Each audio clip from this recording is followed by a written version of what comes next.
성탄절날 하나님께서 우리에게 주시는 말씀 이제 봉독합니다. 마태복음 1장 18절에서 25절까지의 말씀입니다. 소리가 조금 울립니다. 마태복음 1장 18절에서 25절까지 제가 봉독합니다. 예수 그리스도의 나심은 이러하니라. 그의 어머니 마리아가 요셉과 약혼하고 동거하기 전에 성령으로 잉태된 것이 나타났더니 그의 남편 요셉은 어려운 사람이라 그를 드러내지 아니하고 가만히 끊고자 하여 이 일을 생각할 때에 주의 사자가 현명하여 이르되 다윗의 자손 요셉아 내 아내 마리아 데려오기를 무서워하지 말라. 그에게 잉태된 자는 성령으로 된 것이니라. 아들을 낳으리니 이름을 예수라 하라. 이는 그가 자기 백성을 그들의 죄에서 구원할 자이심이라 하니라. 이 모든 일이 된 것은 주께서 선지자로 하신 말씀을 이루러 하심이니 이르시되 보라 처녀가 잉태하여 아들을 낳을 것이요 그의 이름은 임마누엘이라 하리라 하셨으니 이를 번역한즉 하나님이 우리와 함께 계시다 함이라. 요셉이 잠에서 깨어 일어나 주의 사자의 분부대로 행하여 그의 아내를 데려왔으나 아들을 낳기까지 동침하지 아니하더니 낳음의 이름을 예수라 하니라. 아멘. 참으로 복된 성탄절입니다. 그토록 우리가 많이 기다렸고 또 기도하면서 준비한 성탄절입니다. 이 성탄절을 맞이하여서 여러분들의 심령 그리고 여러분의 가정에 주님의 사랑이 가득 차지기를 간절히 바라겠습니다. 먼저 이 사진을 한번 보도록 하겠습니다. 아마 야구를 좋아하시는 분은 아시는 분들도 있겠지만 흔히 여러분들 우리가 주변에서 큰 인기를 얻은 스타들을 보게 되어지면 불명예스럽게 퇴진을 하는 경우들이 많이 있지요. 어떤 스캔들에 연루가 되죠. 또 도박이랄지 안 그러면 음주운전이랄지 좋지 않는 이런 것들로 인해서 한참 잘 나가던 그 선수의 어떤 그 인기의 절정이 있을 때에 불명예스럽게 퇴진하는 그런 선수들이 참 우리 주변에 많이 있습니다. 그런데 이 선수는 팀 버크라고 하는 선수예요. 아마 아시는 분들은 이런 이 사람에 대해서 만약에 들었을지라 생각이 됩니다. 뉴욕에 있는 게 매츠라고 하는 프로야구 선수 그 팀에서 투수로서 아주 유명한 그런 선수이기도 하죠. 참 대단히 잘 나간 선수입니다. 34살입니다. 호련히 야구계를 떠나버립니다. 특별하게 기자들을 불러서 인터뷰하는 것도 없습니다. 그냥 조용하게 사라지는 거예요. 그런데 그 얘기를 들어보면 참으로 우리들에게 감동이 되는 그런 그 이야기가 있습니다. 오늘 이 이야기는 노컬지라고 하는 미국의 유명한 스포츠 면의 성탄절을 맞이하여서 기록되어진 이 내용입니다. 이 팀 버크라고 하는 이 선수가 그때 당시에 조금 몇 년 됐지만 그때 당시에 인기의 절정을 이루면서 많은 연봉을 받고 있었습니다. 그때 당시 한 200불이라고 하는 200만 달러라고 하는 우리나라 돈으로 한 2억 정도가 되겠죠. 그런 돈을 받고서 선수 생활을 하고 있었는데 조기 은퇴를 이렇게 합니다. 근데 그 이유가 뭐였느냐면 자기에게 입양한 아이가 5명이 있습니다. 그런데 그 입양한 이 아이들 5명이 모두가 다 장애를 가지고 있어요. 그러니까 장애 아들을 자기가 이제 입양을 한 게 되죠. 이 아이들을 돌보기 위하여서 그 잘 나가던 선수 시절을 그냥 은퇴를 하고 맙니다. 가만히 보게 되면 그 아이들 5명이 한결같이 참 기구한 운명들을 가지고 있었습니다. 첫째 딸은 우리 한국 아이예요. 근데 이 아이는 조산을 했는데 3개월 더 빨리 태어났는데 심장에 문제가 있었어요. 거기 구멍을 뚫어서 어떻게 수술을 하게 되어지는데, 물론 고하지요. 부모님에게 버림을 받았습니다. 그런데 이 아이를 입양을 하고 수술을 해서 살려냅니다. 그리고 두 번째 아이는 나이앙이라고 하는데, 이 과테말라 남자아이예요. 이 아이도 이 갑상선에 문제가 있어서 정신질환을 앓고 있는 이 아이, 두 번째 아이를 입양을 하게 되어집니다. 그리고 세 번째 이 딸인데, 이것도 또 한국 아이입니다. 이 아이는 태어날 때부터 오른팔이 없었어요. 그리고 정신질환이 있어서 우리가 말한 그 간질이라고 하는, 그래서 하루에도 수십 번씩 넘어지고 정신을 잃는 그런 아이, 발작을 하는 그런 아이인데 부모로부터 버림을 받았다는 그 소식을 듣고 또 입양을 하게 되어집니다. 네 번째 이 아이는 웨인이라고 하는데 베트남 아이예요. 얘도 다리가 장애를 가지고 있었고요. 그리고 길거리에 버려진 아이를 주워다가 또 자기의 입양하러 시킵니다. 다섯 번째 아이는 나이안이라고 하는데, 이도 과테말라 아이예요. 이 여자아이인데 흔히 우리가 말하는 그 언청이라고 하죠. 입술과 입천장이 다 이렇게 두 쪽으로 갈라지는 구순 구계열이라고 하죠. 이 선천성 소아병이죠. 이런 아이를, 이 아이도 버림을 받았는데 이 딸도 데려다가 자기의 딸로 삼고 또 수술을 이렇게 시킵니다. 그리고서요, 또 5명을 더 데려오기 위해서 7, 9개가 달린 방을 다 준비해 놓고 기다리고 있었다고 하는 겁니다. 그런데 이 팀 버크라고 하는 이 선수도 중요하겠지만 그의 부인도 대단합니다. 그러니까 부부가 같은 이런 마음을 가져야 되지 않겠습니까? 이 셋째 딸, 그러니까 한국 아이죠. 이 셋째 딸을 어느 병원에서 수술을 하고 있는데 사경을 헤매는 거예요. 그런데 이 선수가 이제 아버지죠. 거기에서 아이를 지켜보고 있는데 저기 구단에서 연락이 옵니다. 당신은 다른 팀으로 이적을 됐습니다. 그래서 그쪽으로 가야 되는 거예요. 이 소식을 들으면서 이제 그 아내 혼자만 남겨놓고 가면서 이 마음으로, 내가 있을 곳은 저기 필드가 아니고 운동장이 아니고 나는 내 아내 옆에 그리고 아이들 옆에 있어야 되겠다라고 하는 마음의 결정을 합니다. 그리고는 호련히 은퇴를 하게 되어지는 것이지요. 여기에 이제 많은 기자들이 그 소식을 알고 찾아옵니다. 그리고 나서 왜 그러느냐고 이렇게 이유를 물을 때에 그런 얘기를 하죠. 나는 내가 없어도 저 야구팀은 잘 돌아갑니다.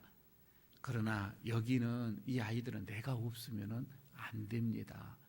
그래서 나는 아버지로서 저 아이들을 지키기 위해서 저는 이렇게 떠날 수밖에 없습니다. 라는 그런 얘기를 하게 됩니다. 그 옆에서 그 아내도 또 그렇게 얘기를 합니다. 이 아이들은 정말 세상에서 옳지 않는 아이들입니다. 세상에서 받아주지 않는 아이들입니다. 그렇지만 누군가가 이 생명을 책임을 져야 되지 않겠습니까? 우리는 뜨거운 가슴으로 이 일을 해낼 수 있을 것입니다. 그러면서 이런 얘기를 해요. 우리 부부가 이 불쌍한 아이들의 운명을 바꿔놨습니다. 그들은 벌어졌고 우리가 아니면 그들은 죽을 수밖에 없었는데 우리로 통하여서 저 아이들의 운명이 바꿔졌는데, 가만히 생각을 해보니 우리가 저 아이들의 운명을 바꾸는 것이 아니라 저 아이들이 우리의 부부를, 우리의 가정의 운명을 바꿔놨습니다. 그런 얘기를 하는 거예요. 그러면서 하는 말, 우리가 이 아이들에게 조금 이렇게 베풀어 주었던, 조금 이런 선의를 베풀었지만, 그러나 이게 저들은 우리에게 감사를 알게 했고, 그리고 우리에게 큰 기쁨을 그들은 우리에게 선물해 주었습니다. 그리고 어떠한 이런 고통도 극복할 수 있는 그 힘을 저들이 우리에게 주었습니다. 참 이 부부가 좀 이런 선한 일을 하면서도 그들이 자기의 어떤 모습을 나타내는 것이 아니라 그들은 한없이 감사하는 마음을 갖고 있었던 것이지요. 작은 일에도 고마움을 느끼고 그것을 허락하신 하나님께 감사하였더니 더 커다란 복을 주시더라. 참 믿음의 이 사람들이었던 것을 보게 됩니다. 참 이 아이들을 위하여서, 버려진 아이들을 위해서 자기의 그 많은 명성, 인기, 그리고 돈 이런 것을 다 버리고 가는 이런 참된 이들의 모습을 봅니다. 한 아기도 아니고 5명입니다. 그것도 정상도 아니고 모두가 다 장애인들입니다. 이런 아이들을 입양해 가지고서 자기의 모든 것을 내려놓고 저들과 함께하기 위하여서 그들의 모든 것을 이렇게 버려야만 하는, 은퇴해야만 하는, 그리고 아이들에게 이렇게 사랑의 실천을 보여주는 참 이들의 부부의 모습이 너무나도 이 성탄절에 또 감동으로 다시 한번 생각이 되어집니다. 여러분, 오늘 성탄절이에요. 이 성탄절에 야구 선수 이 팀 버그의 희생도 정말 쉽지 않는 그런 희생이지만 가만히 생각해 보면 최고의 희생이 누구예요? 하나님이신 예수님이 이 낮고 천한, 낮고 낮은 이 베들레헴의 인간의 몸으로 오셨다고 하는 것입니다. 700년 전에 이사야가 예언한 그대로 이 땅에 예수님이 메시아로 정확하게 탄생을 하게 되어집니다. 이 일은 어떻게 보면 기적이고요, 그리고 신비고요, 그리고 예언의 성취입니다. 그 이름이 우리 예수라 이 말입니다. 여러분, 오늘 여기서 그 이름을 예수라라고 하라고 이렇게 성령께서 천사가 말씀을 하는데, 오늘 이 말씀을 보면서 그 예수가 과연 누구인가 짤막하게 3가지로 오늘 본문을 보면서 은혜를 한번 더 되새겨 보고자 합니다. 그 첫 번째는 이 예수님은 성령으로 잉태됐다라고 이렇게 말씀을 합니다. 성령으로 잉태됐다. 그러니까 20절에 그렇게 말씀을 하죠. 이 일을 생각할 때 주의 사자가 현명하여 이르되 다윗의 자손 요셉아 내 아내 마리아 데려러 오기를 무서워 말라 하면서 그에게 잉태된 자는 성령으로 된 것이니라. 마리아가 임신하는 것은 성령으로 된 것이니라 라고 이렇게 말씀을 하죠. 이 말씀은 단순히 지금 요셉에게 어떤 위로의 찬으로 말씀한 게 아니에요. 이것을 넘어서 어떻게 보면 이 예수님의 본질에 대해서 말씀을 하고 예수님의 앞으로 있을 사역에 대해서 지금 말씀을 하고 있습니다. 아주 이 말씀은 예수 그리스도의 평생에 어떤 그의 모든 사역을 통틀은 어떻게 보면 이 핵심적인 구절이라고 이렇게 볼 수도 있습니다. 그렇다면 지금 여기서 예수 그리스도께서 이 동정녀 마리아를 통하여서 성령으로 잉태하여 이 출생한다라고 하는 이 사실이 왜 그렇게 중요한가? 한번 여러분 보십시오. 예수님은 우리를 하나님과 지금 단절된, 죄로 인하여서 하나님과 단절되어져서 우리는 죽을 수밖에 없는 그런 우리 인간을 구원하기 위하여 오셨다고 그랬죠. 그런데 말이에요, 이런 인간과 하나님과의 이 단절된 관계를 회복하기 위해서, 그 중간에서 연결시키기 위해서는 꼭 2가지의 선제 요건이 필요했습니다. 그게 뭐냐면은 그 하나가 하나님이 지니신 이 신성, 그리고 인간이 가지고 있는 이 인성, 이 2가지가 함께 있어야 한다라고 하는 거예요. 그거 하나하고 또 하나는, 그렇지만은 죄로부터는 완전히 오염에서 벗어난 완전 순수한 무음인 존재가 되어져야 한다 이 말이에요. 이 2개의 선제가 이루어져야 한다는 거. 그런데 사실 우리 인간의 논리로서는 이 2가지가 함께 공존이 안 되는 겁니다. 이 2가지가 양립시킬 수가 없다고 하는 거예요. 왜냐하면 하나님은 육체가 아니고 영이에요. 영이신 하나님이다 말이에요. 반대로 인간은 육체의 죄를 입고 있는 존재예요. 그래서 이 육체, 이 죄가 있는 이 육체를 가지고 있는 사람이 거룩하신 하나님을 보게 되면은 그때는 다 죽는다라고 얘기했습니다. 다 죽을 수밖에 없는 거예요. 그래서 구약에서 보면은 천사만 봐도 그게 하나님인 줄 알고 우리는 죽었다라고 생각을 한 거예요. 여러분, 지금 여기에서 하나님은 예수님을 이 성령으로 잉태하시는 이유가 바로 여기에 있는 거이지요. 인간의 죄로서 이런 이 죄와 이 원죄와는 전혀 무관하시면서 이 거룩한 신성을 가지고 있으시면서, 그러면서 또 대제사장으로 인하여서 또 하나님 앞에서 인간의 모든 죄를 대신해서 가야만 하는, 참 어떻게 우리 인간의 모습으로는 할 수 없는 그런 상황. 두 개가 함께 공존할 수 있는 것은 바로 성령의 잉태밖에 안 된다, 이 말씀입니다. 그래서 마리아에게 오늘 성령으로 잉태해서 예수를 낳을 수밖에 없었다고 하는 것.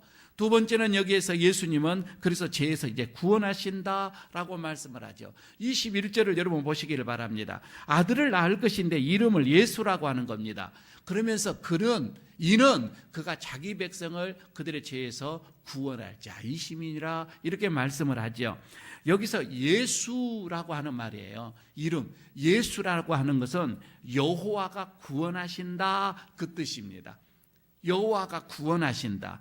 이거를 히브리어로 말하면은 여호수아 이런 말이고, 또 예수아라고도 이렇게 발음이 되어집니다. 그런데 이게 신약으로 넘어와요. 신약에서 그때 당시에는 국제 공용어가 있었습니다. 이게 헬라어였단 말이야.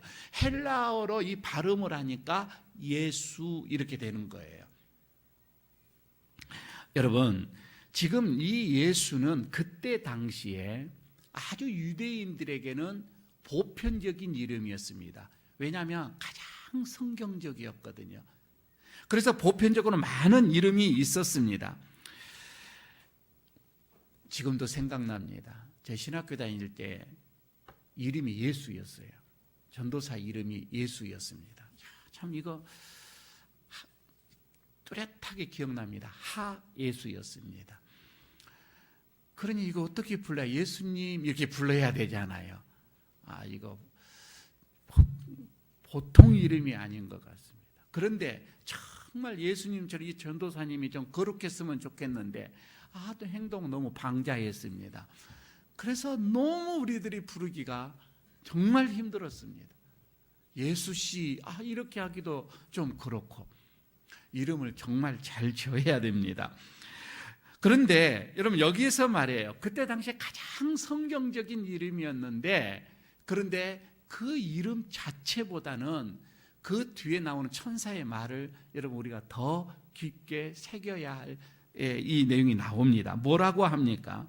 지금 천사가 계속해서 뭐라고 하냐면, 이는 그가 자기 백성을 죄에서 구원할 자이심이니라, 이렇게 말씀을 하잖아요. 그러니까 예수라는 이 이름으로 오시는 이 메시아는 자기 백성을 이 죄에서 구원하는 자이다, 이 말이에요. 여러분, 하고 많은 일들이 있는데 왜 여기에서 메시아로 오신 이가 죄에서 구원을 해야만 이 일을 하기 위해서 왔을까? 여러분, 그때 당시에요, 전쟁으로 인하여서 또 식민지로, 또 기근으로, 또 가난으로, 또 어떤 질병으로 참 많은 일들이 그때 당시에 어떤 내재져 있었습니다. 산적해 있는데 그 많은 일들을 놔두고 왜 죄에서 구원하시기 위해서 이렇게 메시아가 오셔야만 했느냐, 이 말씀이죠. 여러분, 가만히 생각해 보시기를 바랍니다. 인간은요, 이 사람은 하나님께서 처음에 만드실 때에 우주와 모든 이 우주를 하나님께 창조를 하실 때에 인간만 하나님의 형상으로 지으셨다, 이 말이에요. 하나님의 형상으로 지었는데 그 형상이 죄로 인해서 다 깨져버렸습니다. 다 파괴가 되어져 버렸던 것이지요.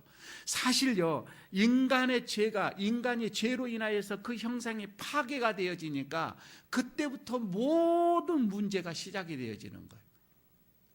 인간의 죄로 인해서 여러분 전쟁이 시작이 되어지고요. 인간의 죄로 인하여서 여러분 모든 이 세상의 아픔과 슬픔과 이게 다 들어오게 되어지는 거예요. 그래서 그 가장 근본적인 하나님의 그 형상, 여러분 이것을 회복을 시키게 되어지면 다른 모든 것은 다 회복이 되어져요.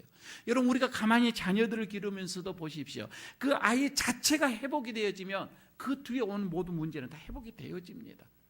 그것은 우리들에게도 여러분 마찬가지입니다. 우리 모두가 본질이 회복이 되어지면 그 다음 부수적인 모든 삶은 다 회복이 되어지는 겁니다. 바로 지금 여기입니다. 지금 여기에서 이 예수로 와서 이 죄를 해결하기를, 죄를 구원하시게 하는 것은 인간의 그 파괴되어져 버린 하나님의 그 형상을 회복시키는 거예요. 이렇게만 되어지면 모든 인류의 문제는 다 회복이 된다 이 말입니다. 여러분, 가장 심각한 본연의 우리 본질의 인간의 형상, 이것이 지금 깨어져 버린, 파괴되어져 버린 이것을 예수님께서는 회복시키기 위해서 오셨다고 하는 것입니다. 여러분, 우리가 하나님의 형상을 회복시키기에 오시는 하나님께서 처음 만드신 본래의 그 형상대로 회복시키기 위해서 예수가 이 땅에 오신, 여러분 이게 성탄절입니다. 세 번째 하나 더 보도록 하겠습니다. 예수님은 우리와 함께 하신다, 이렇게 말씀을 합니다. 23절입니다. 보십시오. 같이 함께 읽도록 하겠습니다. 23절, 보라, 처녀가 잉태하여 아들을 낳을 것이요 그의 이름은 임마누엘이라 하리라 하셨으니 이를 번역한즉 하나님이 우리와 함께 하신다. 여러분, 여기에서 임마누엘이라는 하나님이 우리와 함께 하신다 그 뜻입니다. 하나님이 우리와 함께 하신다. 이거는 이사야서 지금 7장 14절의 예언대로 그대로 예수님의 또 다른 지금 이름입니다. 그러니까 하나님께서 이 땅에 보내주신 이 메시아의 그 이름이 두 개죠. 예수, 그 다음에 임마누엘, 자기의 백성을 죄에서 구원할 자, 그리고 임마누엘은 우리와 함께 할 자, 이 두 이름이지요. 그런데요, 여기서 메시아가 지니는 두 이름, 예수와 이 임마누엘, 여러분 이 두 개가 어떤 관계일까? 그리고 임마누엘이 왜 이렇게 여러분 우리에게 중요할까? 오늘 이 말씀을 하면서 이제 마치고자 합니다. 여러분, 본래 조금 전에 말씀드렸던 것처럼 이 인간은 본래 죄로 인하여서 여러분 우리는 인생을 가만히 보십시오. 고통 중에서 끝납니다.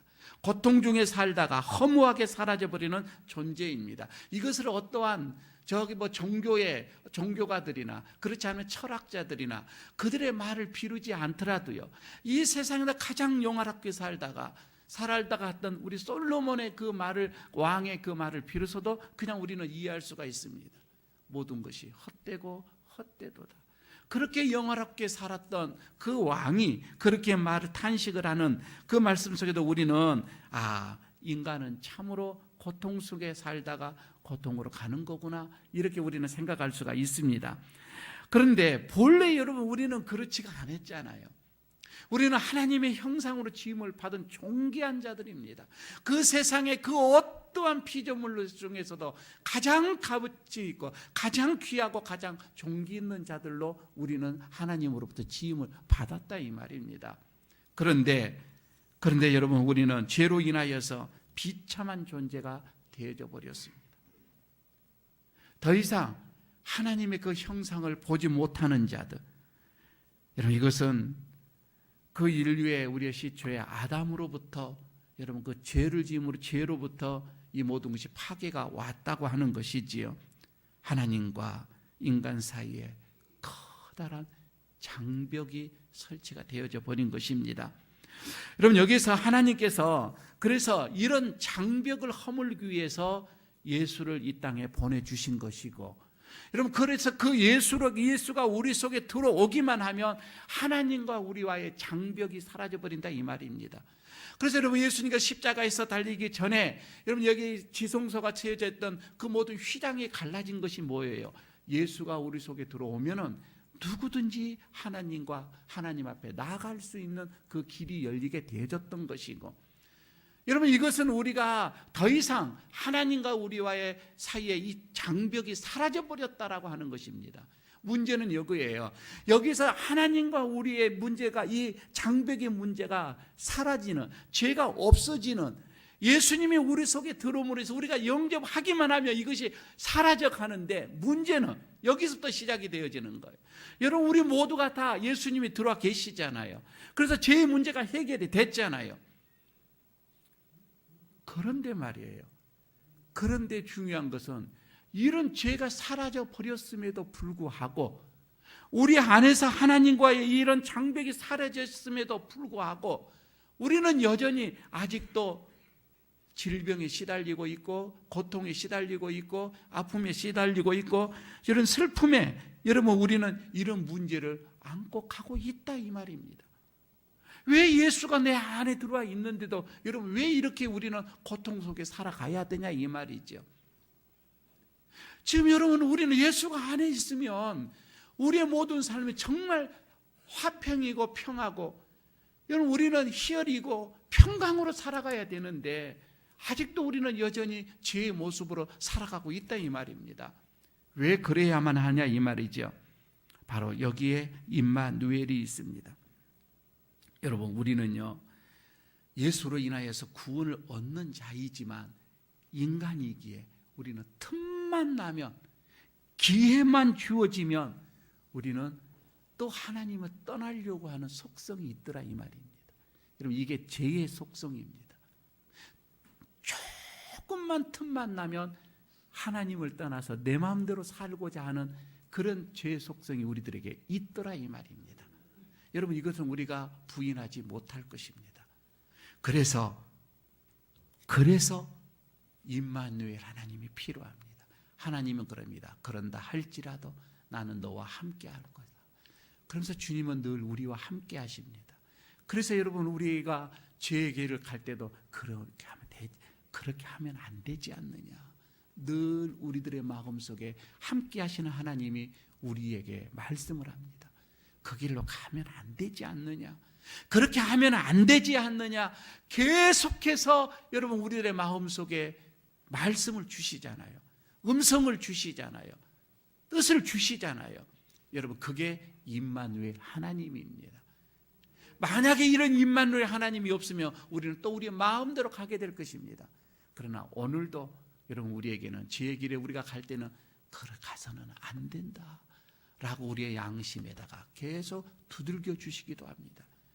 때로는 주변의 어떤 큰 사건을 통하여서, 때로는 어떠한 여러분 우리의 가족을 통하여서도 그런 음성을 우리에게 주시기도 합니다. 여러분, 임마누엘이 지금 우리와 함께 하고 있는 것, 이거는 우리의 최고의 위로고 최고의 복된 말씀인 줄로 믿습니다. 임마누엘로 이 땅에 오신 예수님을 여러분 우리가 기쁨으로 또 감사로 맞이하는 우리 성도들 되시기를 바라겠습니다.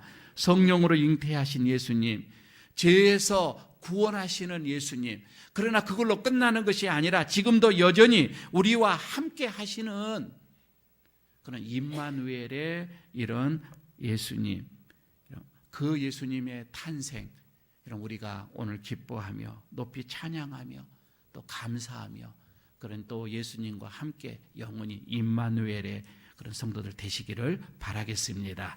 아버지 하나님, 오늘 거룩한 주님께서 이 땅에 오셔서 우리를 구원하시기 위해서 예수님으로 오시고 또 우리와 함께 하시는 임마누엘로 오시는 주님 감사합니다. 그 예수님을 우리가 영원히 찬양하며 높이며 기뻐하기를 원합니다. 우리로 통하여서 영원히 함께 하실 임마누엘, 그 예수님을 우리가 높이면서 오늘도 이 성탄을 우리 모두가 함께 기쁨으로 누려가기를 소원합니다. 함께 하옵소서. 우리의 마음속에 임마누엘로 다시금 탄생하여 주시옵소서. 예수님 이름으로 기도드리옵나이다. 아멘.